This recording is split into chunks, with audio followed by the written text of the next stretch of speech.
Hi and welcome to another 3-point edit tutorial looking at Edius. This time we're going to have a look at a simple export method for getting a story cut in Edius from the Stratus storage server over to Premiere. So we want to export the media in its cut down form.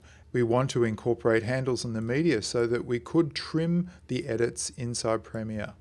I would also like to retain any effects or changes that I've added to the footage in Edius.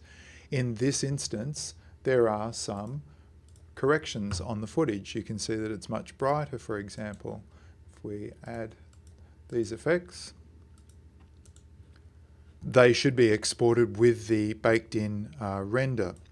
The AAF export, which lives here, tends to export original media so that it can have further color grading or audio post-production applied.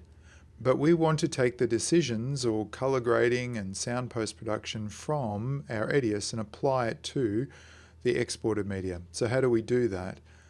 So if we just wanted to take the media straight from here, we would simply go Export Project AAF and continue like that. But we're not going to in this case. So I'm going to select all of the clips in this view, go down to Add Sequence to Bin and choose Selected Clips.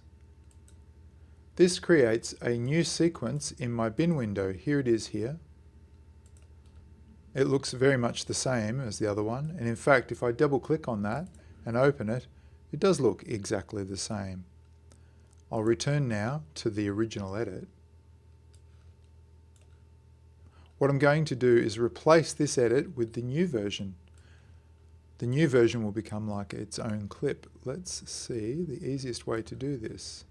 I need to turn on 2 tracks of audio for a source, and I'll put one above and these 2 below. Now when I drag this onto the timeline, they will be placed in the correct tracks. Now all I have to do is cut this compound clip or nested clip up. So I'll skip to each edit point with the S key or A key, and I'll perform a cut with the C key or blade tool, jump to the next edit, press C again, then jump to the next edit, and I can press this cut point tool, and so on. Now I won't bother with the last one, but this has an edit for every video edit now applied to it. I'll delete the originals, we don't need those anymore, and they still live in this other sequence. Now we'll go up to File, Export, AAF. We'll place it in a meaningful place that the Premiere Pro can access the footage, and we will give it a suitable name, Surf Test, in this case 4, I've done 3 other tests. And we want to modify the detail or the export type. So we want to replicate these settings. It's going to be a legacy. We don't want to separate the video and audio. Make sure that is turned off. We do want to turn on video clip and copy clips. This will copy each individual clip. Because we have turned off separate video and audio, the audio clip options are now turned off. We will not be copying the entire clip, but only the portions we've used. We have a margin of 10 frames handles on the end and beginning of each clip, so that in Premiere Pro we could make further fine adjustments. Edius will create a new folder and put the media inside. The video type is going to be a H.264. You could choose a different format if you like, higher resolution or greater bit depth, but this should be fine, H.264, and you should save the preset. I've already done that in this case, and I'm going to change the spelling because that's wrong, and save or export. Now we'll get a render window appear, and it's rendering out the clips with each of their modifications to color and sound. That's it done. Now if we jump to a folder and have a quick look at what we've made, you'll see there's Surf Test 4 AAF. It's a very small file, but it points to this folder which now has the media in it. So those are the clips that were on the timeline rendered out.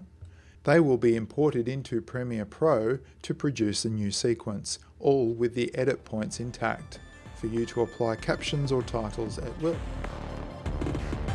Well, here we are in Premiere Pro now. If we go up to File and down to Import, then we'll look for the AAF file we created earlier. Select that and it goes about the import.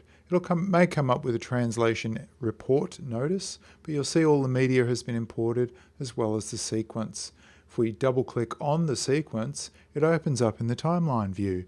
And if you zoom into that, you'll see that all our edits are now frame accurate and intact, so that you can add any sort of titles or captions or graphics as required. You also notice at the end here where I faded out, the audio has been retained, the audio mixing decision from the Edius, so that it faded out to 0. So if we grab the handles of each clip, you'll notice that I can trim backwards and forwards and double roller or single roller trim each of these shots, so that there are small manipulations that we can make to the clips if they aren't quite what we wanted from the original edit. You may also note that the color corrections have also been included in this render.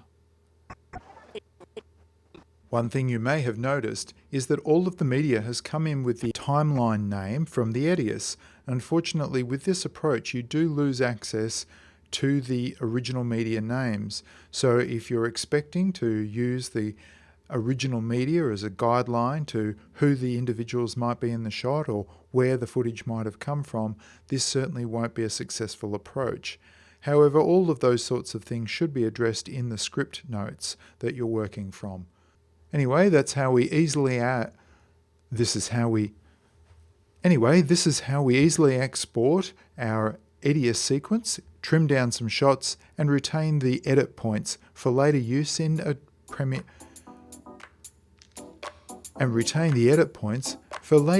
Adobe Premiere Pro. Thanks very much for watching. Catch you next time.